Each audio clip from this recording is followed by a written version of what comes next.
গতকাল সন্ধ্যায় জমকালো আনন্দ ঘন পরিবেশে লি মেরিডিয়ান ঢাকা 5 তারকা হোটেলে অনুষ্ঠিত হলো ভিজুয়াল ইকুইপমেন্ট সার্ভিস প্রোভাইডার ব্যবসায়ী সমবায় সমিতি লিমিটেড এর ফ্যামিলি মিলন মেলা 2025। অনুষ্ঠানের সমিতির সকল সদস্য ও তাদের পরিবারবর্গ উপস্থিত ছিলেন। অনুষ্ঠানে সভাপতিত্ব করেন সভাপতি মোহাম্মদ আবুল কাশেম মোল্লা এবং সহযোগিতায় ছিলেন সহসভাপতি মনির হোসেন ও মুকুল মল্লিক। সমিতির সাধারণ সম্পাদক হারুনুর রশিদ সংগঠনের সার্বিক কার্যক্রমের উপর আলোকপাত করেন। সহ সাধারণ সম্পাদক মোহাম্মদ সোহেল রানা, সাংগঠনিক সম্পাদক মোহাম্মদ গোলাম রাব্বি, কোষাধ্যক্ষ মোহাম্মদ মাহমুদুল হাসান মিলন, প্রচার সম্পাদক মোহাম্মদ ফিরোজ আলম খান, দপ্তর সম্পাদক মোহাম্মদ আহসান হাবিব মোনায়েম এবং সদস্য রিয়াজ আহমেদ টোকন অনুষ্ঠানে গুরুত্বপূর্ণ ভূমিকা পালন করেন।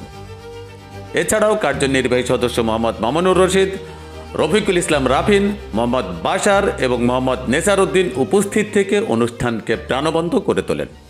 এ মিলন মেলায় ছিল সাংস্কৃতিক অনুষ্ঠান, শিশুদের প্রতিযোগিতা ও পরিবার ভিত্তিক বিভিন্ন বিনোদনমূলক আয়োজন। রনি আহমেদ, চলমান বিশ্ব।